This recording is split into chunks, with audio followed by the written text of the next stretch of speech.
Hola, ¿cómo estás? Bienvenido o bienvenida a este video. Espero que estés muy bien. These are 7 signs that you are very likely going to become fluent in Spanish. And the number 1 sign is simply that you practice every day. I always tell my students, becoming fluent in Spanish is a lot like going to the gym. If you go to the gym for 5 days a week, you're lifting super heavy weights, and then you stop going after 3 weeks, well, you're not going to see very good results. But if you can go 3 times a week for 30 minutes for the rest of your life, well, you're going to see results. And the same thing is true for becoming fluent in Spanish.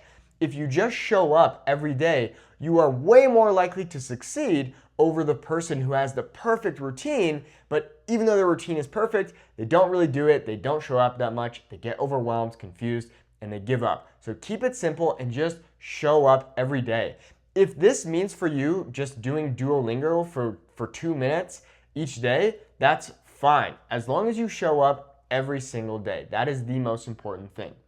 Next, you can survive without using a translator or switching to English. So let's say you go out into the real world and you're trying to speak with someone. Instead of needing to translate something or saying, sorry, do you speak English? You're able to hold the conversation in Spanish, hold your own, not get overwhelmed, and switch to English. A big mistake I see students make is that they'll switch to English when trying to speak Spanish to people because it makes them feel more comfortable. Please do not make this mistake. If you don't know a word, it's completely fine to ask. El otro día yo fui al... how do you say like market or supermarket? Supermercado. Oh, okay. El otro día yo fui al supermercado y blah, blah, blah. Okay? You can ask what a word means, but try not to full-blown switch to English, okay? So, if you can survive without a translator or switching to English, then you're probably on a very good path. Next, you can understand different accents. And arguably, this is when you can start to tell that your Spanish is becoming much more advanced. I remember when I had been learning Spanish for a while, and I started to realize that within Mexico, we have many different accents. I didn't realize that in the north of Mexico, we have this more norteño accent, almost like a cowboy country kind of thing, like in the US.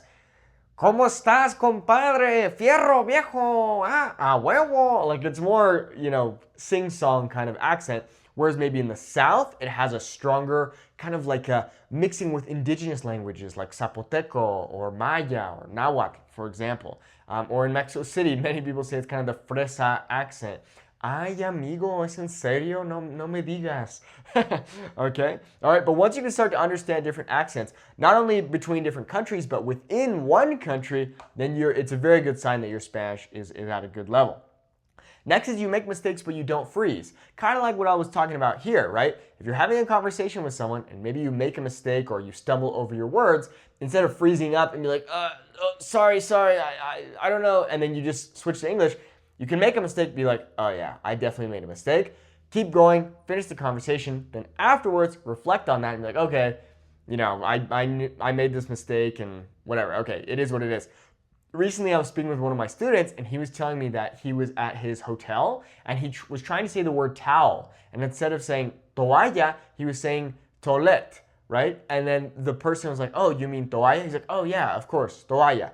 He made the mistake, but no worries because now I guarantee he is not going to forget the word toalla, okay? So there you go. Let's move on to this side. Sometimes you think in Spanish, okay? So this started to happen to me, and an example I can give you, a recent example, is I was complaining to my novia. I was saying, babe, I've got a receding hairline. Like, I'm going to go bald. And I was complaining to her about my entradas, which are these things right here, kind of I literally don't even know what this word is in English, like a receding hairline, or you can help me, like a peak, or I don't know, where you don't have as much hair here, right? I was saying tengo entradas, right? That's this part right here. And I realized, man, I don't even know how I would say this in English.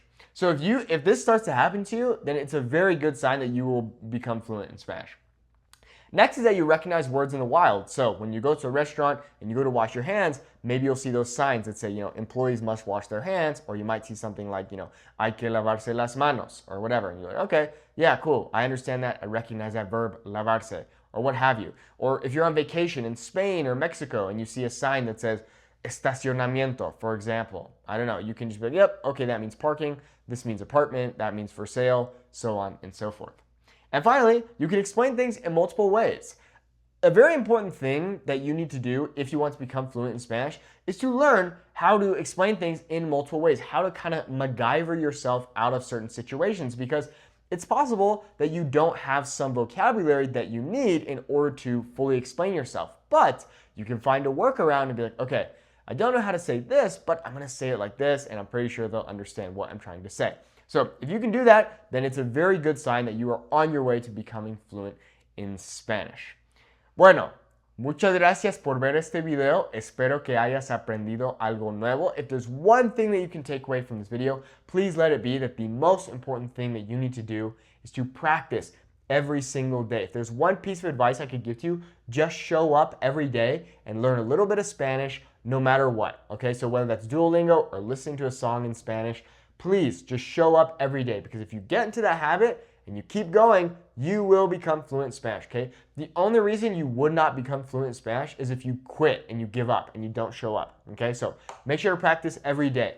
If you'd like to learn more Spanish with me, click the link in the video description to join our Fluent Spanish Speaker Academy.